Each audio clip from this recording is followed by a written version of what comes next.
I was born in Juba, the capital of South Sudan, in the late 70s. I'm not going to tell you exactly when. And I was the last child to my parents, one of 5 children, boys and girls. I was fortunate because both my parents are educated. My father is South Sudanese, and my mother is Ugandan. My mother's father was a head teacher. He was an orphan that was brought up by English missionaries in the northern part of Uganda. And so he valued education, and he was so passionate about education. He had 12 children, and he ensured that they were all educated, girls and boys, which was quite bizarre for people in his area, because girls were not expected to be as educated as the boys. And so my family, my mother's family, are a little bit seen as a bit weird, because obviously the girls are very passionate about education, and they're very aspirational, and they're very ambitious. And so my mother, along with her siblings, worked really hard at school. And although they still valued some traditional aspects of the African tradition, in which the girls have to do the house chores and have to do all the hard work at home, my mother and her sisters still had to do, particularly my mother, had to do a lot of housework, although that was not compromised by having to do her homework and having to achieve and have the drive as much as her brothers did. And so she was able to get a scholarship. She was one of the first Ugandan women to get a scholarship to the UK to study at higher education. She studied nursing at the University College London, and she graduated in 1959. And then she went on to do a postgraduate diploma in hospital management in 1960 from Birmingham University. And so when she went back to Uganda, she was one of the very few highly educated women, I should say, because education has so many different levels. She was one of the very few considered to be highly educated women at the age of 28. And she made up her mind that for her world to be different, for her to be able to develop and contribute to society effectively, she needed to find a partner who valued education and who valued development, because Uganda had just become independent, and there was a need for the African population to take up management of institutions and run the country, basically. So my mother met my father, who was a Sudanese refugee in Uganda. And my father himself was a son of a chief, and a very big chief, but he was one of so many children of the chief. And unfortunately, he didn't have the royal life of a chief's son. And his mother was so much a single parent, in effect. And his mother encouraged him to seek education as a means out of poverty, because they were very poor. And so my grandmother, from my father's side, worked very hard brewing alcohol, trading in the market, selling wood, to send his only son to school, and at the sacrifice of her only son to school, at the sacrifice of her daughter. And so my aunt was not able to get education, but my father, for so many reasons, one of the reasons being the schools did not take girls, and the schools are very far away from home. And so my father would have to trek up to 7 miles, 10 miles to get to school, and these are bush schools in the middle of nowhere. And my father was very determined, seeing how much his mother was putting so much into his education. And he worked really hard and got scholarship to study economics at Freiburg University in Switzerland. And he graduated with a first-class economics degree, going from a bush school in the middle of nowhere to graduating first class in economics from a Western university, which was quite remarkable in itself. And when he went back he could not go back to South Sudan because there was war. So he went to he went to Uganda as a refugee, and there he joined Makerere University, which was one of the most prestigious universities in East Africa. And he was a research fellow at the university when he met my mother. And they married and had children, and I was the last one to be born in South Sudan. I lived in the town of Juba, and with my siblings being so much older than me, my oldest brother, who was 17 at the time while I was 3, was my closest friend in the family. And he was the only person who had time for me because my other siblings thought I was a bit of a nuisance, to be honest.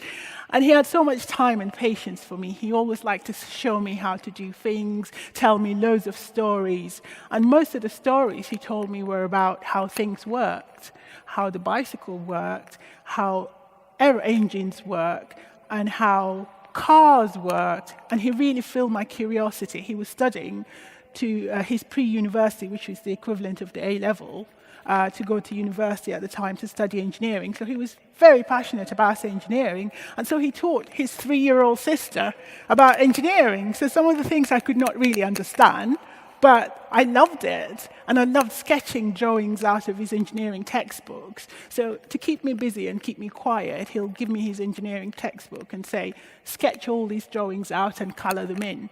So in the following year, when I was 4, and I went to nursery school in Juba, I was drawing sketches of engines while my classmates were drawing stick girls and stick boys. And so that's where my passion for engineering started. And so I went on to primary school in Juba, South Sudan. It was a Catholic missionary school, and it was a fee-paying school. So not everyone could really afford to be there. But my parents being educated and having good jobs and working in prestigious institutions were able to afford to send me to these schools. And there, I discovered that not everybody was as encouraged at home as I was to study and to learn. I discovered that some of the girls in my class actually had to do so much housework at home that by the time they came to school, they were so tired and they were actually quite disinterested. Some of them were expected to marry quite young, so they had no motivation to study. They had no motivation knowing that, once they finished primary 6, they were probably going to get married off. I didn't have that. I had an environment of learning and encouragement at home. I had role models in my brothers and sisters who were quite educated and who were either university students already or aspiring to be university students. And so I was lucky in that sense that I was brought up in an enabling environment for learning. And I was told that I needed to learn, not just for myself, but to be able to bring South Sudan out of poverty, to be a contributor to my society. Unfortunately, in the late 80s, South Sudan, the war started in the early 80s, but the effect of it was not felt in Juba. And so we lived in this little bubble where life was good, we could do normal things that everyone else did. And then in the late 80s, Juba was attacked by the so-called rebel movement, then the People's Liberation Army. And we were shelled, and we had to run for our lives and hide in bunkers while we were being bombed, as you saw earlier on, quite similar to what happened in Coventry.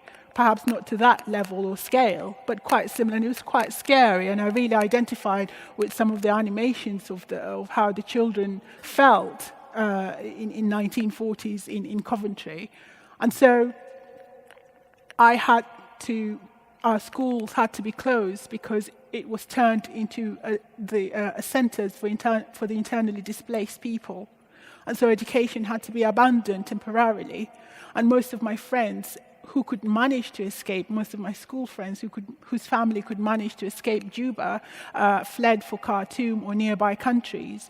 And some of them were internally displaced, or they were refugees, or in Khartoum were staying with either staying with families where there was no education, where it seemed like there was no hope. I was lucky, again, because my mother had come to England prior to that time to study. And while she was here, the war kicked off in a really scary way. And so she was able to send for me, being the youngest, with my siblings already at university or finishing university. So she was able to send for me to join her. And then we sought asylum in the UK, and that's how I came to be in the UK when I was 10 years old. And when I came to England, I always thought of my friends back home. They were not at school.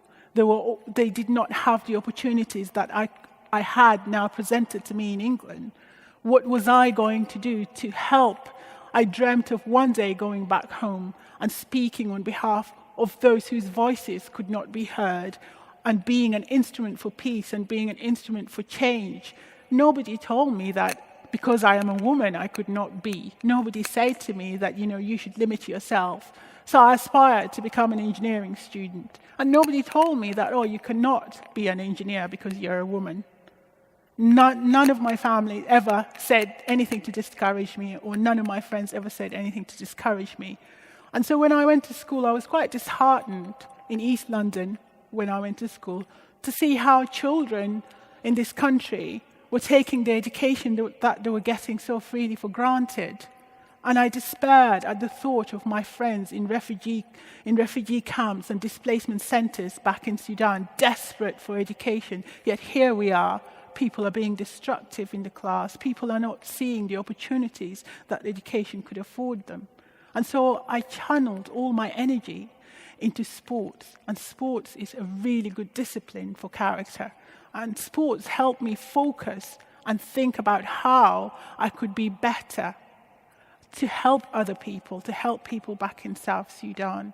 And I started competing locally in East London in athletics, and then went on to discover that I was actually quite good in distance running. And I did that and went on to do my A-levels and went to University of Leeds, of Liverpool, to study materials engineering. I then got a scholarship from the UK Engineering Council to go to also at Liverpool University to study for a master's in laser engineering, and then again a scholarship from the UK Engineering Council to study a PhD in mechanical engineering at Leeds University, where I graduated in 2010. I have gone on to work in the oil and gas industry because 98% of the economy of South Sudan is based on this industry, and yet there are no capable people of South Sudanese origin who are owners of this industry. And I wanted to make an impact and say, we have this resource, how can we change it for the better of for the development of our nation? How can we channel these resources? We've seen how oil has been quite a destruction in other countries, but how can we channel the energy that we have and put it into a positive resource for the country? And that's what I've been doing. But I've also been passionate about other development issues in South Sudan. I have volunteered not only with the Ministry of Energy in South Sudan, but also with the Ministry of Education. I have channeled my energy towards challenging the government and asking questions on decisions that are being made on behalf of the people. Our people are quite passive, and that is because quite a lot of them are not educated. They do not know their rights, especially the women. The women are not represented in any aspects of decision-making. Quite hardly. The women's voices are heard. It's always an afterthought. And so I've always channeled, I've always challenged our leaders. I've always spoken in public, and that's what education has given me, the confidence to speak on behalf of other people and for myself. And it has given me the economic independence to be able to not depend on other people, but to know that I can do things by myself, I can do things for myself. And until we can all be able to do things for ourselves, then that's when we can have peace and development. The Archbishop earlier on spoke eloquently about the need for education as a tool for dialogue in peacemaking between different cultures and different communities. And that is really very important. So thank you very much for supporting us. I hope you come to speak to us at Iba Girls School later on. Thank you.